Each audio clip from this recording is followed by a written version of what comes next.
मेरा नाम है गणेश। मैं मेरे channel way to big opportunity channel से बोल रहा हूँ। तो फ्रेंड्स, मैं आज आपके लिए लेके आया हूँ क्लास 9th का टॉपिक मैटर्स इन सराउंडिंग। तो फ्रेंड्स, मैं आपसे स्टार्ट करने से पहले मैं आपसे रिक्वेस्ट करना चाहता हूँ कि आप इसको पूरा समझें, क्योंकि मैं आपको सिर्फ वही चीज़ नहीं समझाऊंगा जो इस बुक में लिखा हुआ है, परंतु मैं आपको इसे बेसिक कंसेप्ट से समझाऊंगा कि आखिर ये चीज़ क्यों है, इसका क्या कारण है। और हम इसको बेसिक कंसेप्ट, बेसिक से बेसिक लेवल में समझेंगे कि जिससे कि आपको ये आगे भी काम आएगा। आगे भी इसको आपको कोई दोबारा पढ़ने की ज़रूरत नहीं पड़ेगी। और अगर आपसे इससे रिगार्डिंग कोई क्वेश्चन पूछा जाएगा तो आप उसका आसानी से जवाब दे पाएंगे। तो फ्रेंड्स, सबसे पहले हमें टाइटल, जो इसका मेन पार्ट है, हम उसको समझेंगे। तो फ्रेंड्स, इसमें मैटर अगर इसमें मैटर हम समझने की कोशिश करते हैं तो हमें बहुत सारी डेफिनेशन मिलती है। उसमें से जो एक कॉमन डेफिनेशन होती है वो हमें मिलती है कि मैटर वो होता है जो स्पेस या मतलब वो उनके जो वो होता है जिसके पास मास और वॉल्यूम होता है।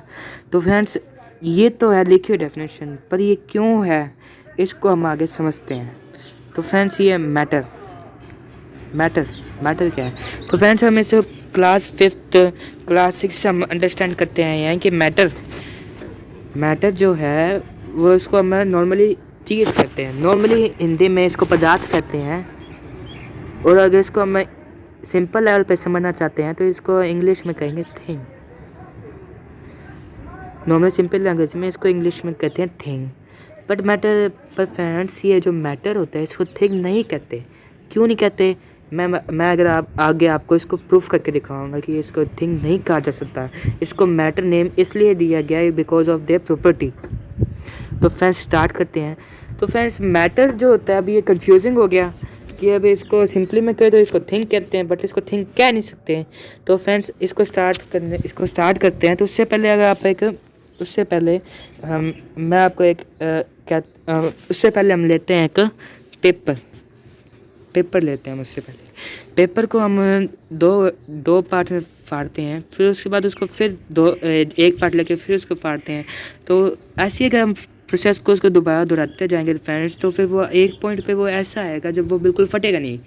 अब आपसे कोई रीज़न पूछे तो वो कहेगा इसका पार्टिकल है, ये फटेगा नहीं, क्योंकि ये इसका मतलब माइक्रोस्कोपिक लेवल पे उसका एक पार्टिकल है। उस पार्टिकल एक टाइम उस पॉइंट पे वो फटेगा नहीं। अब ये फटेगा नहीं। अगर हम उसके और माइक्रोस्कोप लेवल पे देखते हैं तो उसमें हमें एटम देखने को मिलता है। तो फ्रेंड्स, ये जो मैटर है उसको हम ऐसे डिफाइन कर सकते हैं कि मैटर वो चीज़ है जो पार्टिकल से बना है, ताकि हम इसे कंफ्यूज भी ना हो। हमें मतलब ये सिंपल डेफिनेशन है जो आपको आगे याद रहेगी। और मैं इसको ये डेफिनेशन क्यों दे रहा हूँ ये भी मैं आपको आगे समझाऊँगा।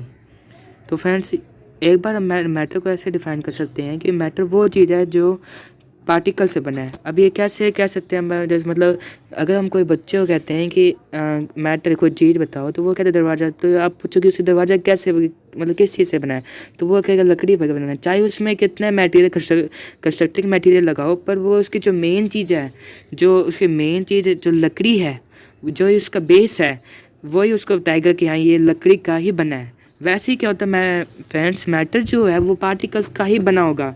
उसके बेस चीज़ पार्टिकल है तो उसको पूरा पार्टिकल का ही माना जाएगा। तो फ्रेंड्स, ये तो हो गया मैटर। अब हम इसके पार्टिकल्स के बारे में बात करते हैं। तो मैटर के जो पार्टिकल होते हैं वो बेसिकली मॉलिक्यूल होता है। अब मॉलिक्यूल भी आगे फ्रेंड्स एटम से डिवाइड होता है। अब एटम जो होता है उसके लिए नेगेटिव एंड पॉजिटिव चार्ज होता है। ये हमने क्लास 8 में रेडी किया था। तो फ्रेंड्स, आगे हम इसके पार्टिकल्स के बारे में बात करते हैं। हम इसे पार्टिकल्स को समझने की कोशिश करते हैं कि आखिर ये मैटर पार्टिकल्स ये है क्या। तो फ्रेंड्स, ये मैटर के हम बेसिकली हम पढ़ते आ रहे हैं क्लास 5 में। मैटर की 3 प्रॉपर्टीज़ हैं, सॉलिड, लिक्विड एंड गैस। तो फ्रेंड्स, हमें ये भी पता है कि इन तीनों की प्रॉपर्टी अलग अलग हैं। इन तीनों के पार्टिकल्स की प्रॉपर्टी अलग अलग हैं, क्योंकि फ्रेंड्स हमें जानते हैं कि सॉलिड में जो मतलब मॉलिक्यूल्स होते हैं वो टाइटली पैक्ड होते हैं, उनमें बिल्कुल स्पेस नहीं होता। और हम ये भी जानते हैं कि सभी मैटर्स के जो पार्टिकल्स होते हैं वो बहुत ज़्यादा स्मॉल होते हैं, हमारी इमेजिनेशन से भी बहुत ज़्यादा छोटे होते हैं। तो फ्रेंड्स, जो सॉलिड के हम जानते हैं, सॉलिड के जो पार्टिकल्स होते हैं, जो मॉलिक्यूल्स होते हैं, उनके बीच में बिल्कुल स्पेस के ना के बराबर उनकी स्पेस होता है। लिक्विड में हम कहते हैं कि उनका स्पेस होता है। फिर गैस में भी हम कहते हैं कि उनको बहुत ही ज़्यादा स्पेस होता है। तो फ्रेंड्स, आगे हम स्टडी करते हैं कि सबसे पहले हम स्टार्ट करते हैं सॉलिड के जो सॉलिड, उसके बाद हम इन तीनों की प्रॉपर्टी के बाद हम टेक्स्ट बुक रीड करेंगे आखिर हमारे टेक्स्ट बुक में क्या इंपॉर्टेंट है, क्या लिखा हुआ है, क्या उसका क्या मतलब है। तो फ्रेंड्स सबसे पहले देखते हैं सॉलिड। सॉलिड सॉलिड क्या है, सॉलिड के पार्टिकल्स क्या है। अभी एक प्रॉपर्टी की तो हमने बात कर ली फ्रेंड्स कि इसके टाइटली पैक्ड होते हैं। और फ्रेंड्स जैसे अभी आपने देखा भी होगा इनके पार्टिकल्स बहुत स्मॉल होते हैं। तो अगर हम लिक्विड और इनकी प्रॉपर्टी के बाद जब बात करें तो हमें ये पता लगेगा कि जो इनकी जो प्रॉपर्टी होती है, जो पार्टिकल्स की प्रॉपर्टी होती है, वो अट्रैक्शन की प्रॉपर्टी भी होती है इनके, और मूवमेंट की प्रॉपर्टी भी होती है। अब भी एक प्रॉपर्टी तो हमने बात कर ली कि स्पेस होता है इनमें। आगे हमें पता लगता है कि अगर हम जब लिक्विड में बात करेंगे तब हमें पता लगेगा कि इनके बीच में मूवमेंट भी होती है। पर उससे पहले हम सॉलिड की प्रॉपर्टी की बात करते हैं, अट्रैक्शन। अब फ्रेंड्स जैसे आपने पढ़ा ही, आपने जैसे नॉर्मली हमने सुना ही होगा आपने एकता केबल की कहानी। उसमें चाहे फ्रेंड्स इसने एक लकड़ी भी दी हो, पर उसमें एक लकड़ी को तोड़ने पे फोर्स लगा तो क्या फ्रेंड, अब इसमें हम कहते हैं कि ये स्ट्रॉन्ग है। पर ये स्ट्रॉन्ग क्यों है फ्रेंड्स, क्या इसका मतलब ये पार्टिकल्स एक दूसरे को अट्रैक्ट करते हैं। तो हाँ फ्रेंड्स, ये पार्टिकल एक दूसरे को अट्रैक्ट करते हैं। जैसे कि हम जानते हैं कि जो मतलब एटम होता है, जो उसके अंदर एटम के अंदर पॉजिटिव और नेगेटिव चार्ज होता है, जो एक दूसरे को रिपल्शन भी होता है, और जो रिपेल भी होता है, और जो अट्रैक्ट भी होता है। वैसे क्या होता है कि फ्रेंड्स, जो मैंने भी आपको बताया कि हमें लिक्विड की प्रॉपर्टी में देखने को मिलेगा कि जो ये मॉलिक्यूल्स होते हैं ये मतलब मूवमेंट में होते हैं, मूवमेंट करते रहते हैं हमेशा। तो फ्रेंड्स ये जो होता है सॉलिड होता है, ये भी ये क्या होता है, इनके मूवमेंट चाहे टाइटली पैक में हो, पर ये एक दूसरे को अट्रैक्ट करते हैं। एक दूसरे को अट्रैक्ट करने के कारण इनको हमें तोड़ने में फोर्स लगता है। अगर एक लकड़ी के बराबर अगर आप एक चौक को तोड़ने की कोशिश करें तो उसको भी आप तोड़ लेंगे आसानी से, पर उसमें भी आपको फोर्स लगा है। तो इसके अंदर एक प्रॉपर्टी मिलती है हमें कि हाँ इनके बीच में स्पेस होता है, इनके पार्टिकल्स छोटे होते हैं और ये एक दूसरे को अट्रैक्ट करते हैं। तो फ्रेंड्स आगे हम अगर हम टेक्स्ट बुक में इसमें रीड करते हैं कि सॉलिड की इसमें क्या प्रॉपर्टी दी हुई है, तो हमें एक बार देखते हैं कि सॉलिड में क्या प्रॉपर्टी दी हुई है इन्होंने। सॉलिड में भी जैसे मैंने आपको बताया ये वैसे ही लिखा हुआ है इधर कि ये एक दूसरे को अट्रैक्ट करते हैं। ये इसमें आगे और बात करेंगे। सबसे पहले अब उसके आगे हम जानते हैं, कोशिश करते हैं कि लिक्विड की प्रॉपर्टी। अब लिक्विड की मैंने जैसे आपको बताया था कि लिक्विड के हमें ये पता लगेगा कि लिक्विड के हम जानते हैं कि जो लिक्विड के जो पार्टिकल्स होते हैं उनके बीच में स्पेस होता है, और ये पार्टिकल्स बहुत ज़्यादा स्मॉल होते हैं। पार्टिकल्स क्या, ये मॉलिक्यूल्स के बीच में स्पेस होता है। तो फ्रेंड्स ये स्पेस में जैसे अगर आप इसका एग्जांपल लें, अगर आप इसे समझने की कोशिश करना चाहते हैं तो आप एक पानी लें, पानी में आप एक इंक की बूंद डालें, तो फ्रेंड्स आप धीरे धीरे उसमें देखेंगे कि पानी में जो इंक की बूंद है वो पूरा पानी में होगी। पूरा पानी उस इंक का कलर, अगर इंक का कलर ब्लू है तो पानी पूरा ब्लू हो जाएगा। ये किस कारण, पानी में तो कोई मूवमेंट हो ही नहीं रही, आपने तो कोई मूवमेंट की नहीं, ये अपने आप हो गया। तो इसका मतलब हम इसे कंक्लूड या हम इसे रिजल्ट निकालते हैं कि पानी में मूवमेंट हो रही है। पर अगर हम माइक्रोस्कोपिक लेवल पे जाएं तो हमें ये पता लगता है कि ये जो मॉलिक्यूल्स होते हैं ये मूवमेंट में रहते हैं। ये चाहे पानी अपने कितना शांत लगे हमें, पर उसमें मूवमेंट हो रही है, पानी में मूवमेंट हो रही है। इससे हम ये कंक्लूड करते हैं कि मॉलिक्यूल्स होते हैं वो एक दूसरे मतलब मूवमेंट करते रहते हैं। और फिर हमने सॉलिड जो हमें प्रॉपर्टी हमें पड़ी थी एक मॉलिक्यूल्स की कि वो एक दूसरे को अट्रैक्ट करते हैं। तो फ्रेंड्स हम इसका आगे और पढ़ेंगे जिससे कि आपको और अंडरस्टैंड हो। उससे पहले फ्रेंड्स मैं आपको एक रिक्वेस्ट करना चाहता हूँ कि आप मेरे इस लेक्चर को पूरा देखें। मैं आपको गारंटी देता हूँ, मैं आपको प्रॉमिस करता हूँ कि आप बहुत कुछ सीखेंगे। एक बार मेरे इस लेक्चर देखने के बाद आपको कहीं से देखने की ज़रूरत नहीं पड़ेगी। मैं आपको बिल्कुल वही चीज़ बताऊँगा जो बिल्कुल सही हो। तो फ्रेंड्स आगे स्टार्ट करते हैं गैस के फ्रेंड्स। हमने ये स्टार्ट में हम बेसिकली क्लास 6 में पढ़ते हैं कि जो गैस के जो पार्टिकल्स होते हैं वो उनमें स्पेस बहुत ज़्यादा होता है। ये कारण अगर आप इसको समझना चाहते हैं तो आप एक अगरबत्ती जलाइए। एक अगरबत्ती जलाते हैं, अगर रूम छोटा है, बहुत छोटा है, तो अगर आप एक कोने के रूम में रूम के कोने में भी अगर आप एक अगरबत्ती जलाते हैं तो आपको पूरे रूम में खुशबू हो जाती है। अगर रूम छोटा है तो पूरे रूम में खुशबू हो जाती है। क्यों होती है? क्योंकि फ्रेंड्स जो गैस के जो मॉलिक्यूल्स होते हैं उनमें हम पढ़ा था, हम क्लास 5 तो क्लास 6 हम पढ़ते हैं कि इनमें स्पेस होता है, पर इनके स्पेस के साथ साथ इनमें है ना इनमें मूवमेंट होती रहती है। इस कारण क्या होता है कि हमें जो अगरबत्ती जो कोने कोने के रूम के कोने में जल रही होती है, उसकी खुशबू हमें पूरे रूम में सूंघने को मिलती है। या कोई परफ्यूम, अगर परफ्यूम को भी कोई साइड में, कोई कमरे में कोई साइड में छिड़कता है, स्प्रे करता है, तो उसकी खुशबू पूरे कमरे में लगती है।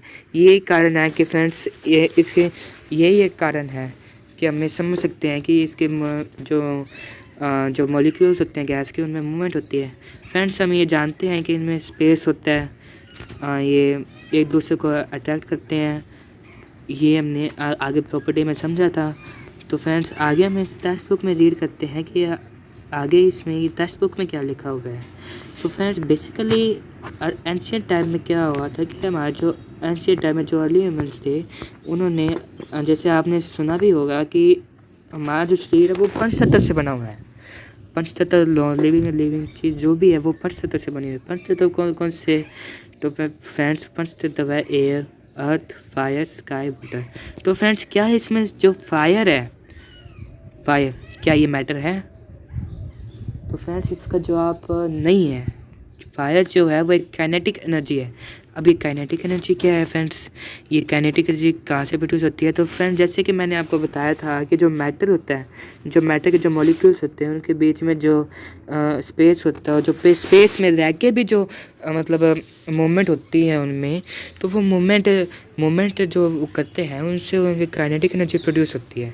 अब हम काइनेटिक एनर्जी, वैसे हम क्लास 5 में 6 में पढ़ते आए हैं कि काइनेटिक एनर्जी क्या है। काइनेटिक एनर्जी वो होती है जो एनर्जी प्रोड्यूस होती है हमारे मूवमेंट से। तो काइनेटिक एनर्जी फ्रेंड्स ये होगी। तो ये इन जो मॉलिक्यूल्स होते हैं इनके बीच में मूवमेंट हो रही है तो ये काइनेटिक एनर्जी प्रोड्यूस कर रहे हैं। तो इससे इस एनर्जी से प्रोड्यूस एक फायर है, जो भी एक काइनेटिक एनर्जी का एक रूप या एक तरीके से इसका पार्ट मान सकते हैं। तो फ्रेंड्स ये हम फायर को हम इसको ये प्रूफ करते हैं कि फायर जो है ये एक काइनेटिक एनर्जी है, ये मैटर नहीं है। अब फ्रेंड्स ये एयर, जैसे कि अभी हमने बात की थी गैस की, तो friends air mixture of gases है। तो फ्रेंड्स हम जानते हैं कि जो एयर होती है वो काफ़ी सारे पार्टिकल से बनी है। पार्टिकल कैसे? तो फ्रेंड्स जैसे पानी है, पानी H2O से बना होता है, जिसमें हाइड्रोजन के 2 मॉलिक्यूल, ऑक्सीजन का 1 मॉलिक्यूल होता है। पार्टिकल्स का मतलब क्या होता है? मॉलिक्यूल्स। हम सिंपली पार्टिकल्स कहते हैं, पर वो एक्चुअली मॉलिक्यूल्स होते हैं। तो फ्रेंड्स जो एयर होता है वो उसमें H2 होती है, नाइट्रोजन होती है, आर्गन होती है, कार्बन डाइऑक्साइड होती है।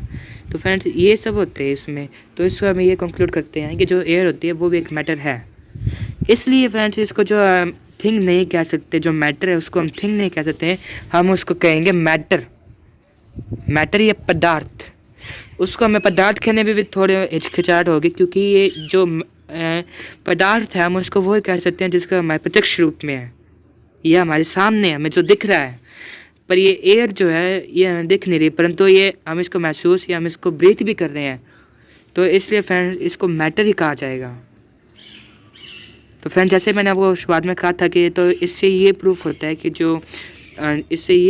है कि मैटर को मैटर ही कहा जाएगा, थिंग नहीं कहा जाएगा। और अब मैं होप करता हूँ कि आपको ये समझ में भी आ गया होगा कि मैटर क्या है। तो फ्रेंड्स इसका अगला पार्ट हम अगली वीडियो में करेंगे।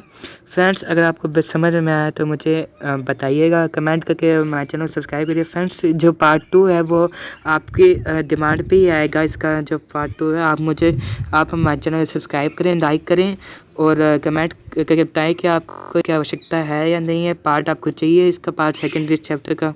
तो कृपया कर मुझे बताइए प्लीज़, तभी इस चैप्टर का पार्ट सेकेंड आएगा। थैंक यू फ्रेंड्स, मिलते हैं पार्ट सेकेंड में।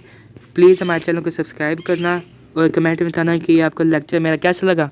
और फ्रेंड्स मैं आपसे माफ़ी मांगता हूँ कि अगर आपको कुछ भी इसमें गलत लगा हो या फिर आपको कुछ भी इसमें कुछ कम समझ में आया, कि आपको लग रहा हो कि मैं कम एक्सपीरियंस वाला हूँ, क्योंकि फ्रेंड्स ये मेरा पहला वीडियो है, मैंने कभी ऑनलाइन नहीं पढ़ाया, ये मेरा पहला वीडियो है। तो आप इसको एक बार रिहर्सल करके समझ लिएगा। पर मैं फ्रेंड्स मैं प्रॉमिस करता हूँ कि अगली वीडियो मैं इससे भी बहुत ज़्यादा बढ़िया लेके आऊँगा। पर उससे पहले फ्रेंड्स आप प्लीज़ मेरे को कमेंट करके और हमारे चैनल सब्सक्राइब कर दीजिए, तभी उसके बाद ही इसका पार्ट सेकंड आएगा। थैंक यू फ्रेंड्स, मिलते हैं पार्ट सेकंड में, तब तक के लिए थैंक यू।